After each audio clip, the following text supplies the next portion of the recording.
My name's Julie, and life has been really tough lately. Just 5 months ago, I walked away from what I thought was my forever love story. On top of that, my grandma is slowly losing herself to dementia, and it feels like everything is closing in on me. I was at work in the local library, trying to focus on putting books back on the shelves, but my mind was far away, thinking about Grandma. That's when my best friend Cheryl walked in, her face full of concern, like she was about to tell me something serious. "Julie, you look terrible," Cheryl said bluntly, standing with her hands on her hips. "Thanks, Cheryl. You always know how to lift my spirits," I replied, my voice dripping with sarcasm. "No. Seriously, Julie, this isn't good. You need someone to talk to, like a professional," she insisted, her gaze softening. I knew she was right. The sleepless nights and constant stress were wearing me down. So, I sighed and said, "Maybe you're right. Do you know anyone?" She nodded eagerly. "Dr. Thompson. I've heard he's really good with cases like yours. I'll text you his info." I wasn't sure about opening up to a stranger, but something had to change. The very next day, I found myself sitting in Dr. Thompson's office. It was a cozy room with soft lighting and way too many diplomas on the wall. He was older, maybe in his late 50s, and had a calm presence that made the room feel a little safer. "So, Julie, tell me what's been bothering you," he began, his voice calm and reassuring. "Where do I even start?" I thought. "It's everything," I said, managing to get the words out. "I left my fiancé, my grandma is sick, and I just feel stuck." Dr. Thompson nodded, writing something down. "It sounds like you've got a lot on your shoulders. Let's work through it together," he said. As the sessions went on, I found myself telling him things I hadn't even admitted to myself.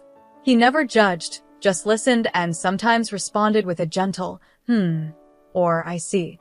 It felt like I was finally letting go of years of bottled-up fear and sadness.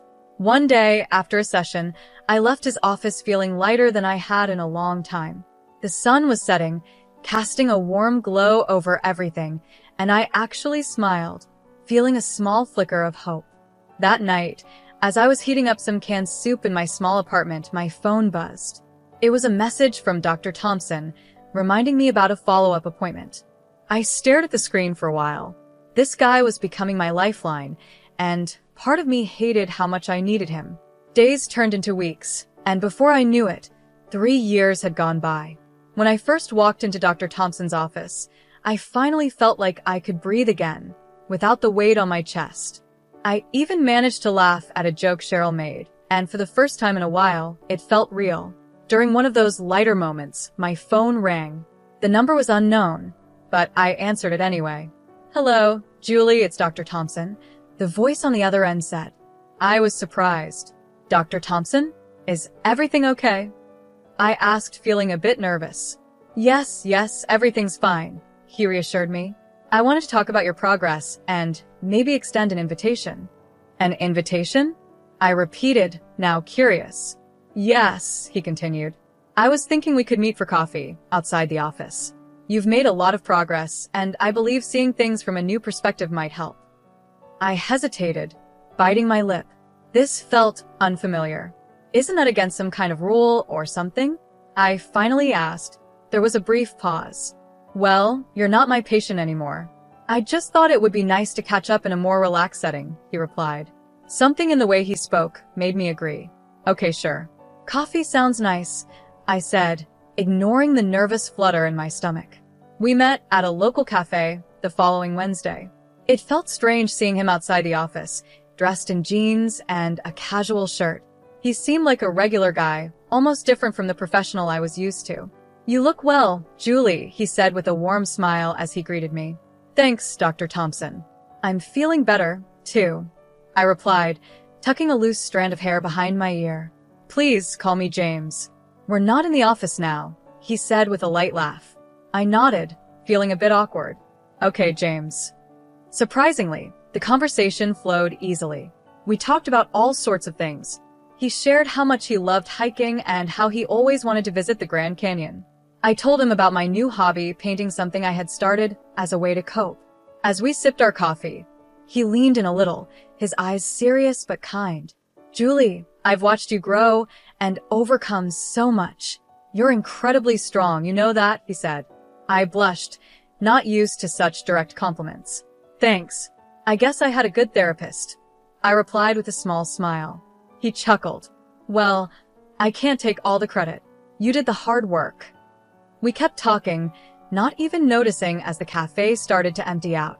It was only when the waiter came to clean up that we realized how much time had passed. Looks like it's time to go, I said with a smile. I felt a twinge of disappointment as I said goodbye. James stood up and offered his hand to help me. Julie, I've enjoyed this more than I thought I would. Would you like to do this again? Maybe dinner next time? I hesitated, feeling a mix of excitement and caution inside me. But when I looked into his kind eyes, I found myself nodding. Yeah, dinner sounds great. Our dinners and casual meetups quickly grew into a full-blown romance. Before I knew it, James and I were inseparable. He was attentive, caring, and always there to help, especially with my grandma's situation. I thought I'd found the perfect person and that my life was finally turning around.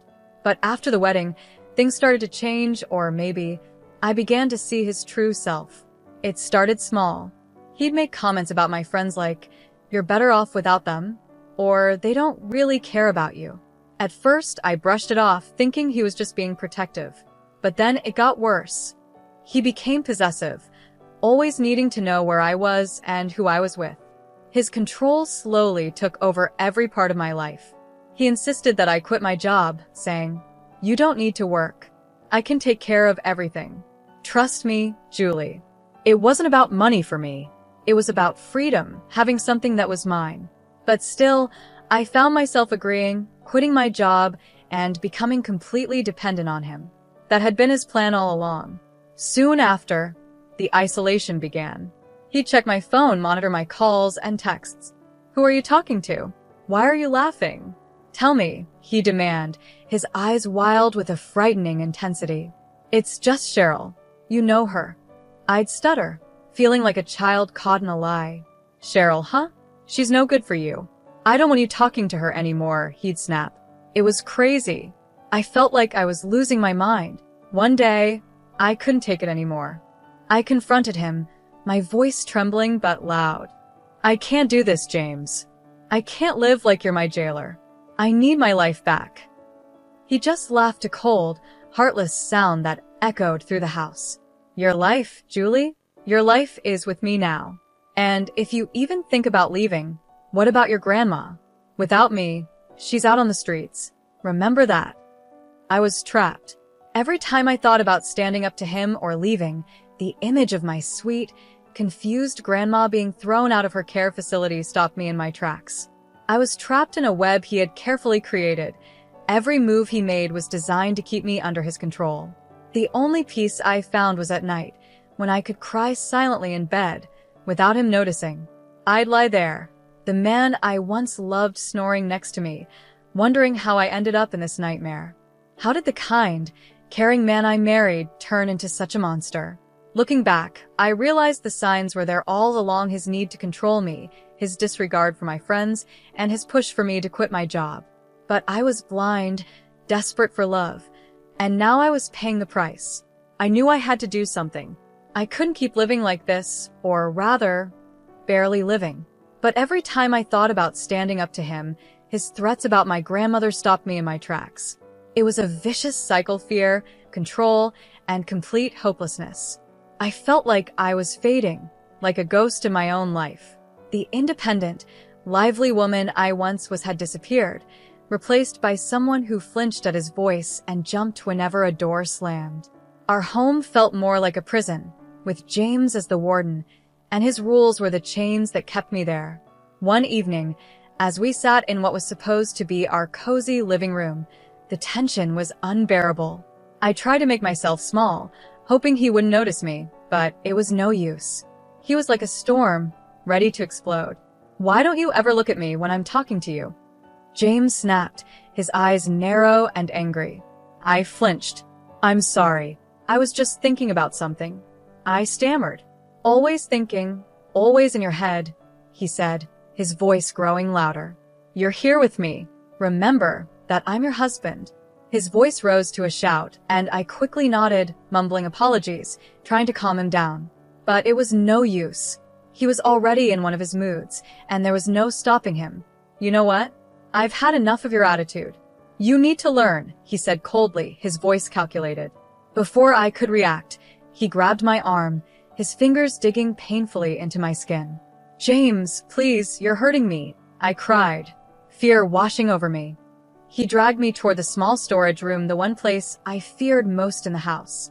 It was dark, with no windows, a tiny box of a room. "Maybe some time in the dark will teach you to appreciate what you have," he hissed, shoving me inside. I stumbled, hitting the cold floor as he slammed the door, leaving me in complete darkness. My heart pounded, panic rising in my chest. I had always been terrified of the dark, and now I was trapped in it, alone and terrified. I once told James about my fear of the dark back when I thought he cared. "James, please let me out. I'm scared of the dark, remember?" I yelled, my voice shaking. His cruel laughter was the last thing I heard before his footsteps faded away. I was left alone, trapped in the darkness, the weight of my situation pressing down on me. I curled up in a corner, my body trembling as I cried. Time passed, but I couldn't tell how long it felt like forever. Every little creak and sound from the house made me jump, my mind creating monsters in the shadows. But the real monster was just outside the door, the man I had married. Finally, the door creaked open, a sliver of light breaking through the darkness. "Have we learned our lesson?" James's voice was full of mockery. I couldn't speak or even look at him. I just nodded, desperate to get out of that room. He pulled me up, his grip still firm but not as painful. "Good. Remember this feeling, Julie.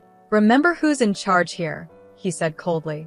As I stumbled back to the living room, my legs weak and my eyes struggling to adjust to the light, a deep sense of shame washed over me. How had I let it come to this? How had I become so weak, so controlled? But underneath the shame and fear, something else stirred: anger. I was angry at him for treating me this way, but I was also angry at myself for allowing it.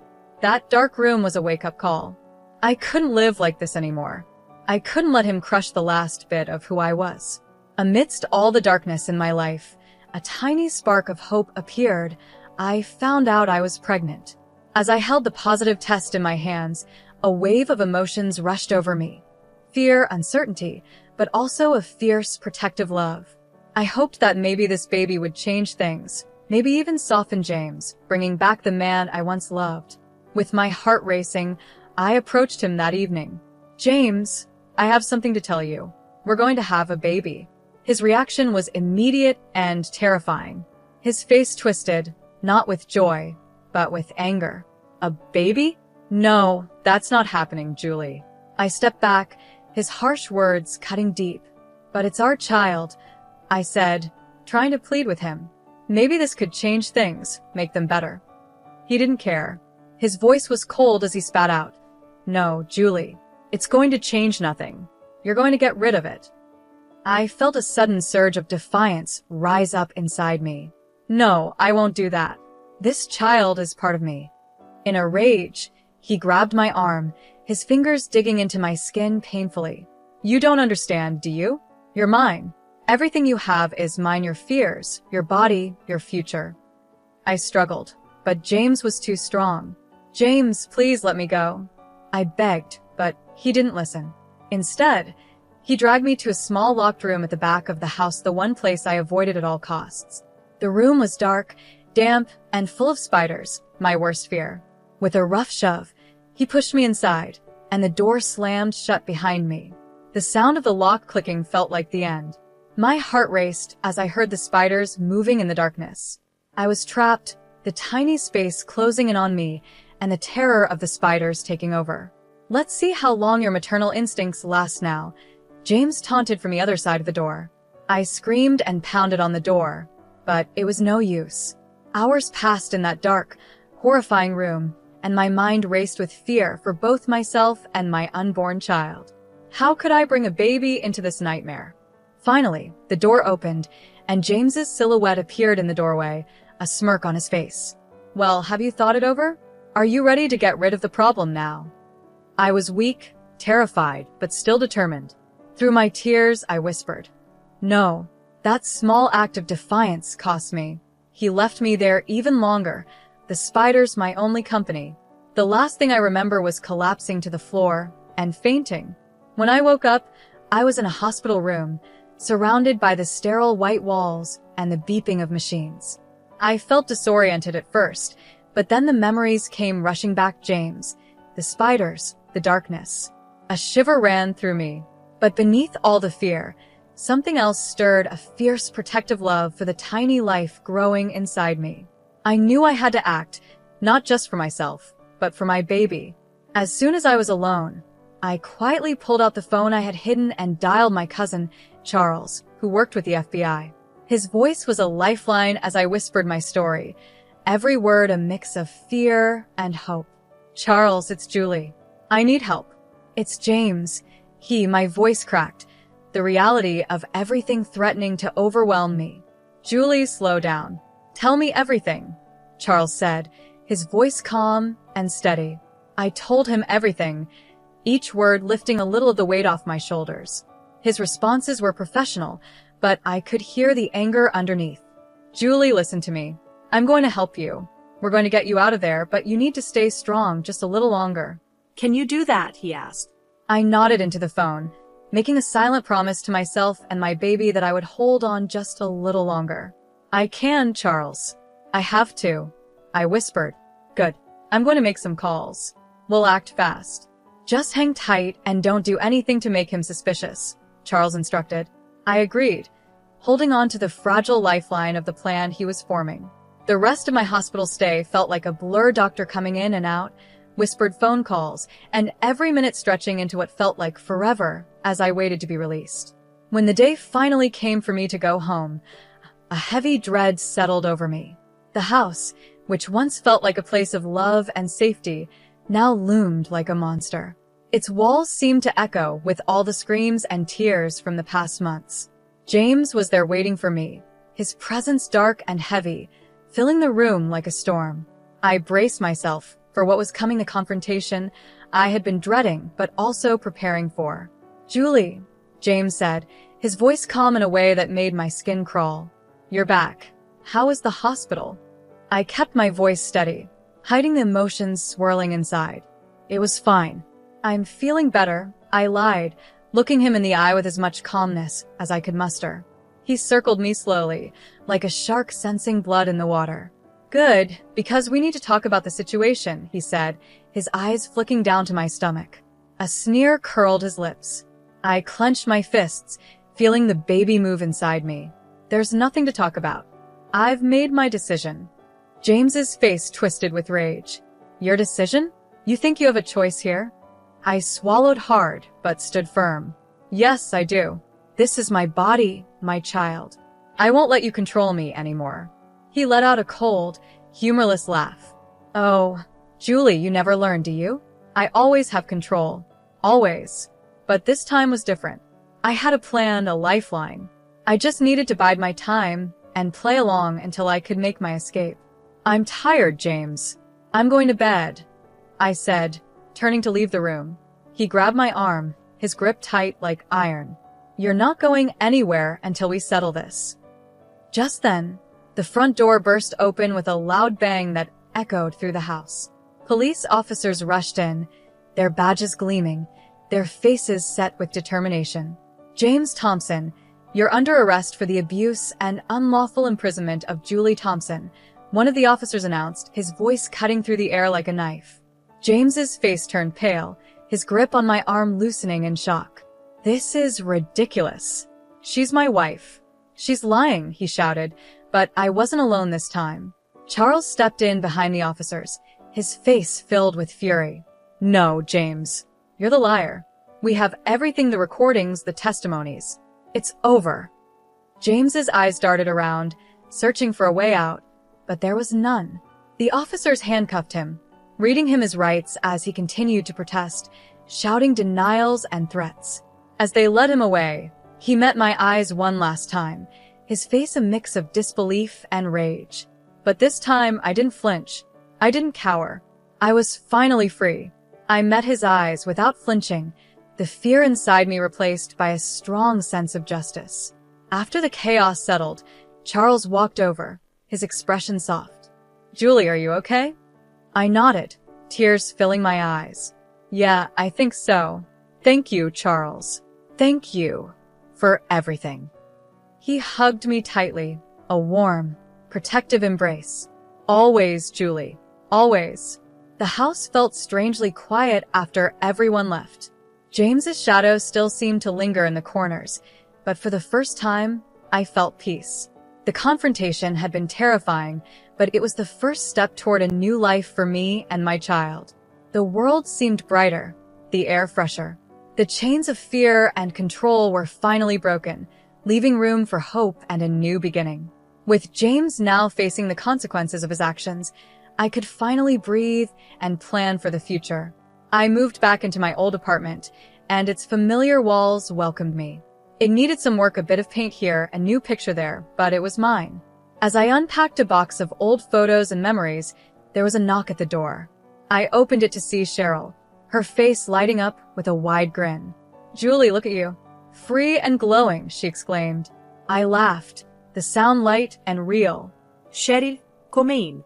"I've missed you." We sat down, surrounded by half-unpacked boxes, with a pot of coffee between us. "So, what's the plan now?" Cheryl asked, her eyes bright with excitement. I took a deep breath, feeling the weight of her question. "First, I'm going back to work. I need to find my footing again. Then, I'll focus on being the best mom I can be." Cheryl reached over and squeezed my hand. "You're going to be amazing, Julie. And if you need anything, you know I'm always here, right?" I nodded, the lump in my throat making it hard to speak. "I know, Cheryl. Thank you." As days turned into weeks, I found a rhythm in my new life. I returned to work at the library, where the books and quiet gave me comfort. My coworkers welcomed me back with open arms, their support reminding me that I wasn't alone. My pregnancy continued, and each doctor's visit brought a mix of nerves and excitement. Then, on a cool autumn morning, my son was born. Holding him in my arms, everything else faded away. He was perfect, a tiny beacon of hope and love. The legal battles with James were tough and emotionally draining, but I stayed strong, supported by Charles, Cheryl, and my legal team. In the end, justice was served. James was sentenced to spend years behind bars, his threats and control finally silenced. I received a settlement, a sum that ensured a comfortable future for my son, my grandmother, and me. But more than the money, it was the freedom that meant the most. I was no longer tied to a man who saw me as something to control. I was finally free. As my son grew, so did I. I learned to trust again, to laugh freely, and to love without fear. I made new friends, reconnected with old ones, and found joy in the small things. One day, as I watched my son playing in the park, a thought crossed my mind. "We did it, little one. We're really doing it," I whispered, tears of happiness filling my eyes. He looked up at me, his little face lighting up with a big smile, and in that moment, everything felt perfect.